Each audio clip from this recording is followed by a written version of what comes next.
Hey, Evernote has made another change.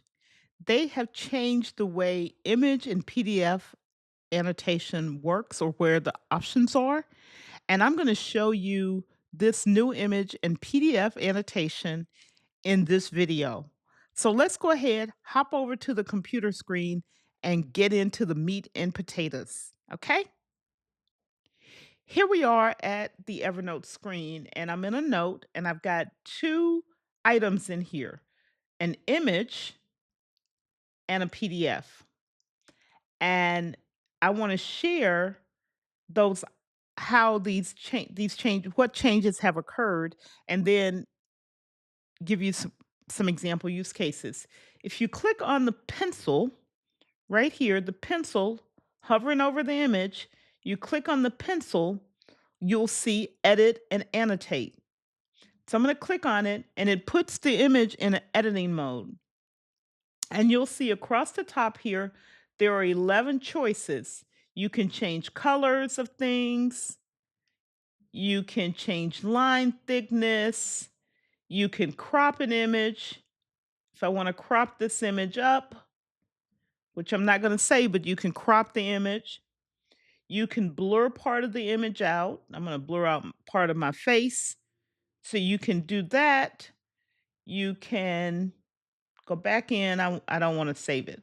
You can put a badge on it. A badge is these are predetermined options or check boxes that you can put on a question mark, an X, an exclamation, and a heart. So a check, a question mark, an X, an exclamation, and a heart. So if you want to annotate images that way to show your thought about the image, put them on there. You can use arrows to point to different parts of the screen. Like I'm pointing here, I can change this color of this arrow. And let's say I make this arrow blue. I can change it. I can add shapes, square, rounded, or a circle, or a line. So if I want to put a line on the image, I can. Just throw a line on there someplace, and I can change the color of the line by going back to the color picker. Now, there's also a custom color picker. So if I want to change this color to this, I can, so that I don't want to put that there. Um, so that I am getting what I want. So let's go back and add that shape. And my shape I want to add is a line, and I want to change the color by going to the color picker, going to this one at the very end, and picking a different color for this line. Picking a different color for the line and putting that in the image. So I put the line here. I can go back to the image. I can edit it even more. I can put um, badges on the image and say, yes, I like this one. So now I've added a badge, I've added a line. That's the image annotation. Then there's the PDF. So if I scroll down, I have a PDF. If I go into the PDF, I can again click the pencil. It puts it in edit mode. Now, notice here, the edit options are across the top again. Previously, they were down the left-hand side, but there are three that are blurred out. So you can't use rotate, blur, and crop on a PDF, but you can use all of the others, the pen tool, the text tool. I didn't mean to turn on my emojis. The highlight tool, the shapes, the arrow, the badges, the color picker, and line thickness. Makes it very consistent to find the annotation tools, whether you're in a PDF. So let's say I'm reading a PDF and I just want to highlight this word and have this word stick out. I can do that.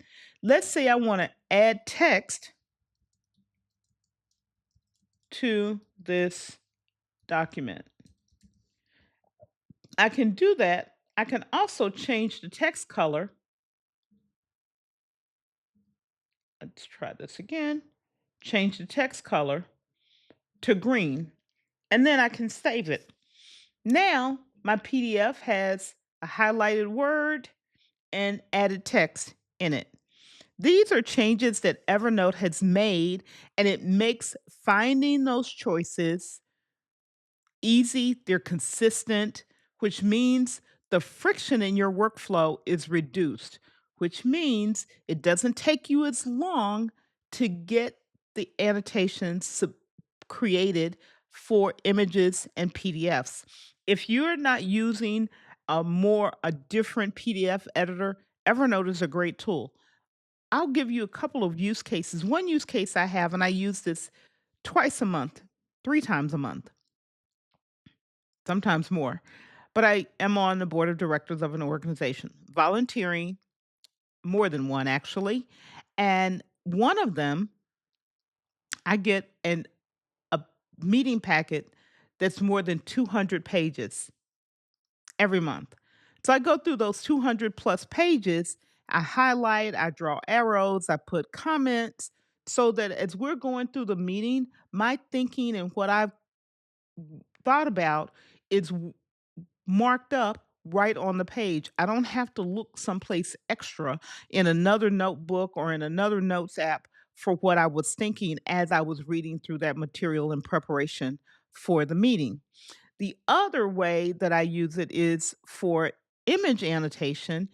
If I'm working on a graphic or if I'm working with someone who's helping me with a graphic, I can mark it up. I can put boxes around. I can put arrows. I can put comments on so that we are in the same page and we get the work done or make the changes that we intend to make much faster.